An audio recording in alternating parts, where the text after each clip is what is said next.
رات کو کبھی تو کسی آبادی میں اور کبھی ویرانے میں پڑاؤ کرنا پڑتا، اور کبھی ایسا بھی ہوتا کہ راستہ ہموار ہونے کی صورت میں راتوں کو بھی ہمارا سفر جاری رہتا تھا۔ سفر کے دوران اگر کوئی شخص تھک جاتا تو وہ اونٹ پر بیٹھ جاتا اور باقی لوگ اس کے ساتھ ساتھ چلتے رہتے۔ ایک آدمی سب سے آگے والے اونٹ کی نکیل پکڑ کر چلتا رہتا اور باقی اونٹ اس کے پیچھے قطار کی صورت میں چلتے رہتے تھے۔ کھانے پینے کا سامان ہم وافر مقدار میں ساتھ لے جاتے تھے اور ضرورت پڑنے پر ہم کسی آبادی سے خریداری بھی کر لیتے تھے۔ سفر طے کرنے کے دوران ہم شاعری، گلوکاری اور ہنسی مذاق بھی کرتے تھے۔ یوں ہمارا سفر آسانی سے کٹ جاتا تھا۔ وہ سفر میری زندگی کا انوکھا، پر اسرار اور یادگار سفر تھا۔ جب ہمارا 7 اونٹوں کا قافلہ ہندوستان کی طرف رواں دوا تھا، ہمارے سامان میں اخروٹ، خشک خوبانیاں اور چنگوزے تھے۔ ہمارا وہ سفر بھی ماضی کے دیگر سفر جیسا ہی تھا، مگر آگے جا کر وہ بڑا پر اسرار بن گیا تھا اور وہ مجھے انہونی اور حیرت انگیز دنیا میں لے گیا تھا۔ اور پھر اس سفر نے میری تو کائنات ہی بدل دی۔ ہوا کچھ یوں کہ دوران سفر ایک پہاڑی علاقے میں ہمیں رات گزارنی پڑ گئی، تو ہم نے وہاں پڑاؤ کا ارادہ کر لیا۔ یہ اس علاقے میں ہمارا پہلا پڑاؤ تھا۔ ہم نے راہتے سفر کھول دیا اور اونٹوں کو ایک محفوظ مقام پر باندھ دیا۔ پھر ہم نے اپنے سفری بستر سیدھے کیے اور سب ان پر لیٹ کر آرام کرنے لگے۔ وہ رات کافی گہری تھی۔ ہمارے ارد گرد گھنے درخت جھنڈ کی صورت میں موجود تھے اور ان کے پیچھے اونچی اونچی پہاڑیاں تھیں جو اندھیرے میں بڑی عجیب سی لگ رہی تھی، لیکن ہمیں کسی بھی چیز سے خوف محسوس نہیں ہو رہا تھا، کیونکہ ہم سفر کے دوران ایسی راتیں گزارنے کے عادی ہو چکے تھے۔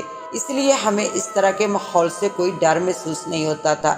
میرے ہم سفر تھک چکے تھے، اس لیے وہ جلدی سو گئے، مگر میں جاگ رہا تھا کیونکہ میں نے ابھی عشاء کی نماز ادا کرنی تھی۔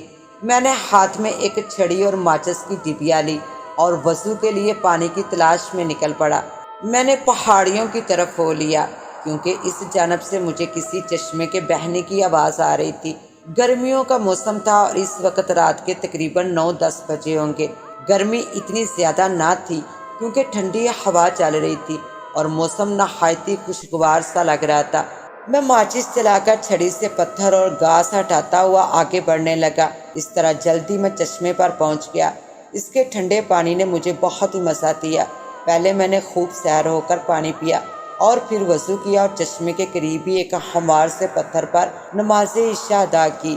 نماز ادا کر کے جب میں نے واپس لوٹنے کا ارادہ کیا تو مجھے یوں لگا کہ جیسے میری ٹانگوں اور پاؤں سے کوئی نرم سی چیز لپٹی ہوئی ہے جو مجھے چلنے نہیں دے رہی۔ میں نے چھڑی کی مدد لے کر اس کو ہٹانا چاہا تو وہ چیز تو نہ ہٹی مگر چھڑی ٹوٹ کر 2 ٹکڑے ہو گئی۔ یہ دیکھ کر میں گھبراہٹ کا شکار ہو گیا کیونکہ اس نے میرے پاؤں اور ٹانگیں ایسے جکڑ لیے تھے کہ میں حرکت کرنے سے بھی قاصر ہو گیا تھا۔ میں نے گھبراہٹ کے عالم میں دونوں پاؤں ایک ساتھ اٹھا کر چھلانگ لگانا چاہی مگر مجھ سے چھلانگ بھی نہ لگ سکی اور میں ایک طرف کو گر پڑا کیونکہ میرے پاؤں سختی سے جکڑے جا چکے تھے۔ زمین پر گرنے سے میں اور بھی پریشان ہو گیا۔ پھر میں نے جیب سے ماچس نکال کر ایک تیلی جلائی اور اس کی روشنی میں پاؤں کی طرف دیکھا تو پاؤں سے لپٹے ہوئے سرخ رنگ کے سانپ کو دیکھ کر میری تو نفسیں ٹوٹنے لگی اور میرا تمام جسم پسینے میں بھیگ گیا۔ میری سانسیں تیز ہونے لگی اور پھر مجھے یقین ہو گیا کہ یہ سانپ مجھے زندہ نہیں چھوڑے گا اور یہ مجھے بہت بری موت مارے گا کیونکہ وہ بہت ہی خطرناک اور زہریلا لگ رہا تھا۔ وہ جب زور سے خراٹے بھرتا تو ہوا میں شعلے سے رقص کرنے لگتے اور فضا میں روشنی سی پھیل جاتی۔ یہ سب کچھ دیکھ کر میں بے بس اور بے جان سا ہو گیا تھا۔ وہ سانپ مجھے اپنی چمکتی اور غضبناک آنکھوں سے گورنے لگا تھا۔ پھر شاید اس سے میری بے بسی پر ترس آ گیا تھا اور اس نے مجھے ڈسے بغیر ہی میری ٹانگوں اور پاؤں کو آزاد کر دیا اور پھر وہ خاموشی سے ایک طرف کو چل پڑا۔ میں نے موقع کو غنیمت جانا اور وہاں سے جلدی سے اٹھا اور بھاگ کھڑا ہوا مگر میں ابھی صرف چند قدم ہی بھاگ سکا تھا کہ وہ سانپ تیزی سے مڑا اور میرے آگے آ کر کھڑا ہو گیا۔ اس کی آنکھوں سے شعلے نکل رہے تھے جس کی وجہ سے روشنی پھیلنے لگتی تھی۔ میں حیران تھا کہ آخر یہ کیا ماجرا ہے۔ اس نے مجھے کاٹنے کی بھی کوشش نہیں کی اور نہ ہی اس کا ایسا کوئی ارادہ لگ رہا تھا۔ عجیب سی صورتحال بن گئی تھی۔ میں جس طرح مڑتا وہ بھی ادھر ہی مڑ کر میرے سامنے آ جاتا اور پھن پھیلا کر کھڑا ہو جاتا۔ اس لیے میں نے کچھ دیر کے لیے وہاں ہی کھڑے رہنے کا ارادہ کر لیا۔ پھر میں ایسے ہی کھڑا ہو گیا۔ جب اس نے مجھے حرکت نہ کرتے دیکھا تو وہ پھر ایک جانب کو آہستہ آہستہ چلنے لگا، ساتھ ہی وہ پیچھے مڑ کر مجھے دیکھتا بھی رہا، مگر میں نے اب بھاگنے کی کوشش نہ کی اور وہاں ہی ساکت وہ جامد کھڑا رہا۔ کچھ دور جا کر وہ پھر واپس میری طرف لوٹ آیا اور میرے پاؤں میں آ کر لیٹنے لگا۔ میں اس کی ان حرکات کو نہ سمجھ سکا کہ یہ سانپ ایسا کیوں کر رہا ہے، لیکن میں اس سے بچنے کے لیے ادھر ادھر بھاگنے کی کوشش کرتا رہا۔ جب میں اپنی اس کوشش میں کامیاب نہ ہو سکا، پھر ایک جگہ کھڑے ہو کر میں سوچنے لگا کہ آخر یہ ماجرا کیا ہے۔ یہ سانپ نہ تو مجھے کاٹتا ہے، نہ کوئی اور نقصان پہنچاتا ہے، اور نہ ہی مجھے کہیں جانے دیتا ہے۔ پھر میرے ذہن میں یہ خیال آیا کہ سانپ کی ان حرکات کا مطلب یہ بھی ہو سکتا ہے کہ میں اس کے پیچھے چلوں، شاید یہ مجھے کہیں لے کر جانا چاہتا ہے، مگر کیوں اور کہاں یہ تو مجھے معلوم نہ تھا۔ نہ جانے یہ مجھ سے کیا کام لینا چاہتا ہے۔ اس کے باوجود کہ وہ مجھے کوئی نقصان نہیں پہنچا رہا تھا، لیکن پھر بھی خوف کی لہریں میرے وجود میں دوڑ رہی تھی۔ میں دل ہی دل میں قرآنی آیات کی تلاوت کر کے دعائیں مانگنے لگا کہ اے میرے پروردگار، مجھے اس پریشانی سے نجات دلا۔ اے میرے مولا، یہ کیا ہو رہا ہے؟ میں کیا کروں، کہاں جاؤں؟ قافلے والے میرا انتظار کر رہے ہوں گے اور پریشان ہوں گے کہ میں کہاں غائب ہو گیا ہوں۔ مجھے یہاں سے آزاد کرنے کے لیے کوئی وسیلہ پیدا فرما۔ اے میرے اللہ، اس سانپ کو ہدایت دے کے مجھے آزاد کر دے۔ دعا مانگتے وقت میرا جسم بری طرح کانپ رہا تھا اور میری آنکھوں میں آنسو تیرنے لگے تھے۔ رات آدھی سے زیادہ گزر چکی تھی اور آسمان پر کہکشاں کا راستہ بھی چمکنے لگا تھا، مگر اس جگہ تو اندھیرا تھا۔ بالآخر میں نے سانپ کے پیچھے چلنے کا فیصلہ کر لیا، یہ سوچ کر کہ جو ہوگا دیکھا جائے گا۔ اب سانپ آگے آگے تھا اور میں اس کے پیچھے پیچھے چل رہا تھا۔ تھوڑی دور جا کر وہ پیچھے مڑا اور میرے پاؤں میں لیٹنے لگا اور اپنی زبان سے میرے پاؤں کو چاٹنے لگا، جیسے وہ ان کو پیار کر رہا ہو اور اپنی خوشی کا اظہار اس انداز میں کر رہا ہو، اور اسے میرا اس طرح اس کے پیچھے چلنا اچھا لگا ہو، جیسے میں نے اس کی بات مان لی ہو اور وہ اس کے صلے میں مجھے اس انداز سے پیار کرنے لگا۔ مجھے یہ بھی محسوس ہوا کہ میں نے اس کے اشاروں کی زبان سمجھ لی ہے۔ کچھ دیر بعد وہ میرے آگے آگے چلنے لگا اور میں اس کی پیروی کرنے لگا۔ ہر طرف اندھیرا تھا، مگر سانپ تھوڑے تھوڑے وقفے وقفے سے ہلکا سا پھنکارتا تو فضا میں چھوٹے چھوٹے شعلے سے بکھر جاتے، جن سے روشنی ہو جاتی، اور میں اس روشنی میں راستہ دے کر قدم آگے بڑھاتا رہا۔ میں سانپ کے پیچھے پیچھے دشوار پہاڑی راستوں پر چلتا رہا، حتیٰ کہ چلتے چلتے صبح ہو گئی۔ ہم سدا ایسے سفر میں رہنے والے دشوار ترین راستوں پر شب و روز مسلسل چلنے کے بعد بھی نہیں تھکا کرتے تھے، لیکن اس روز صبح کے وقت مجھ پر شدید تھکن طاری ہو گئی تھی۔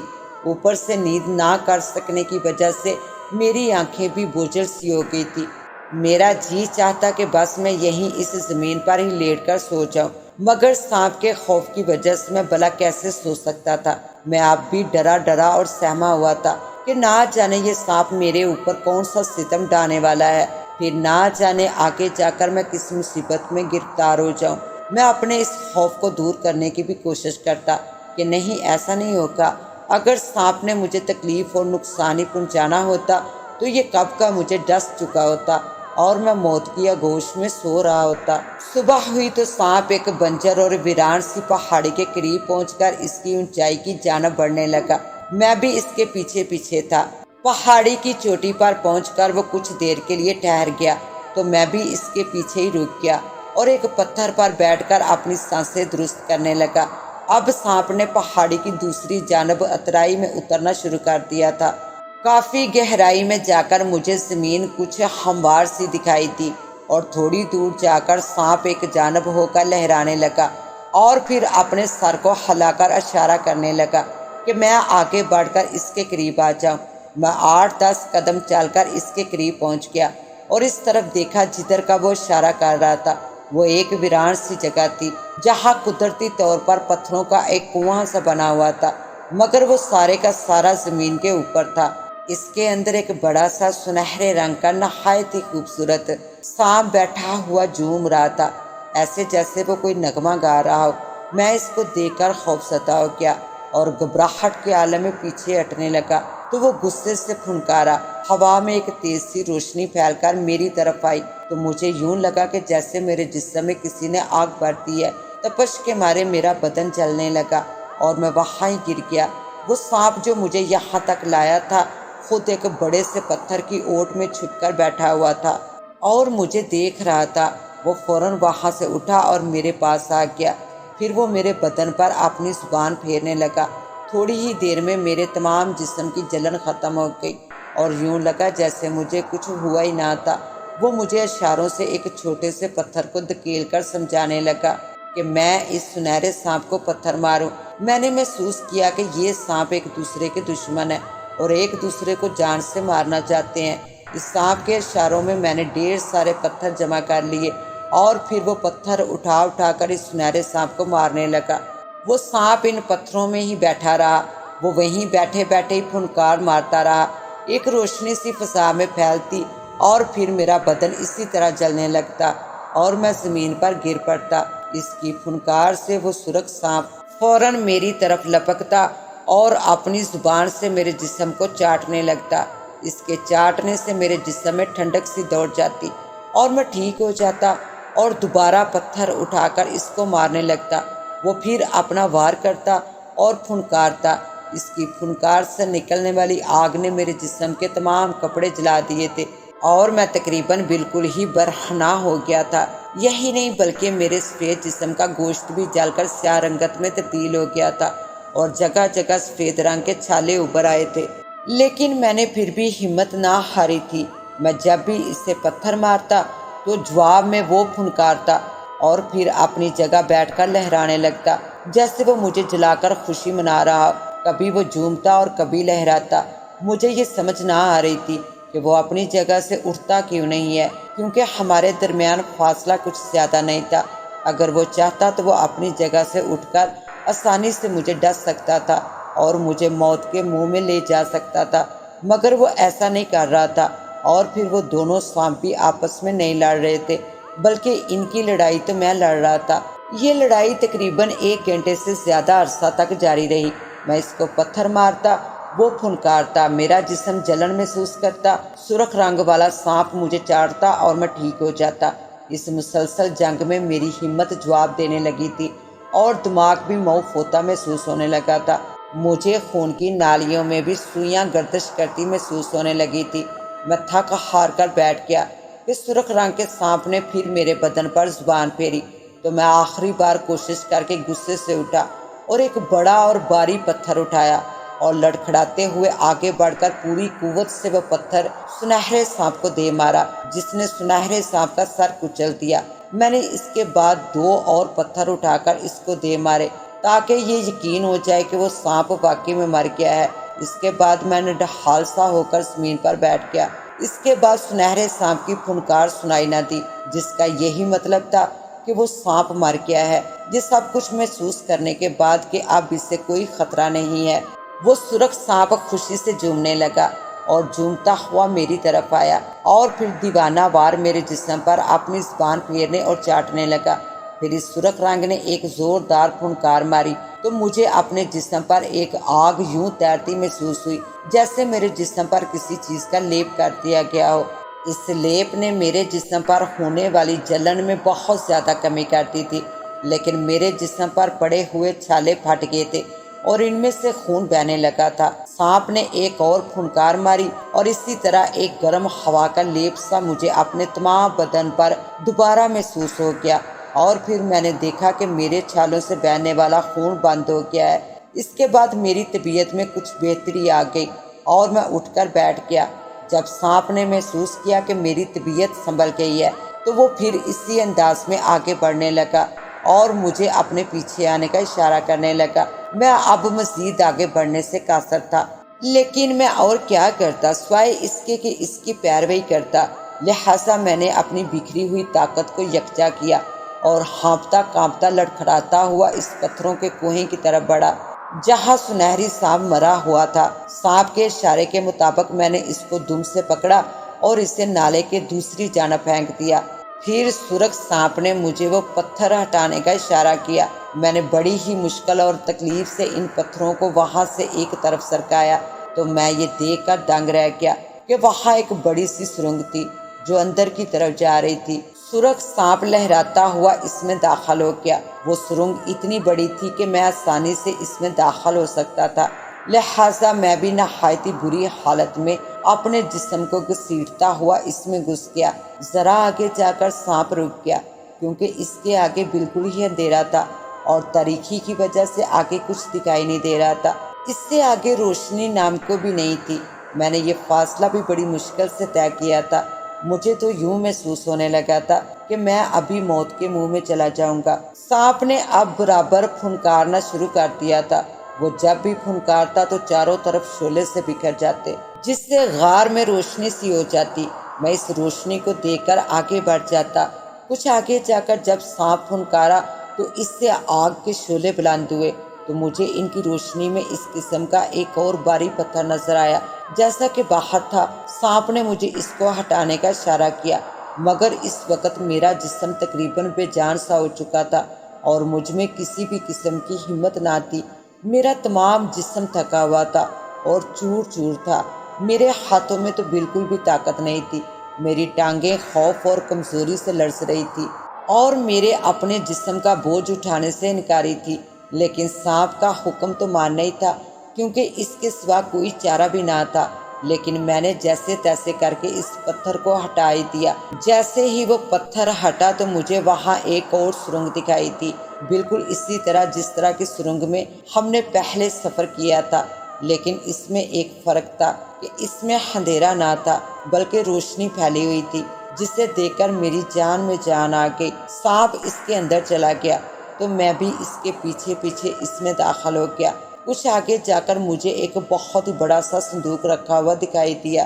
اس کا رنگ سنہرا تھا اور اس میں سے روشنی باہر آ رہی تھی۔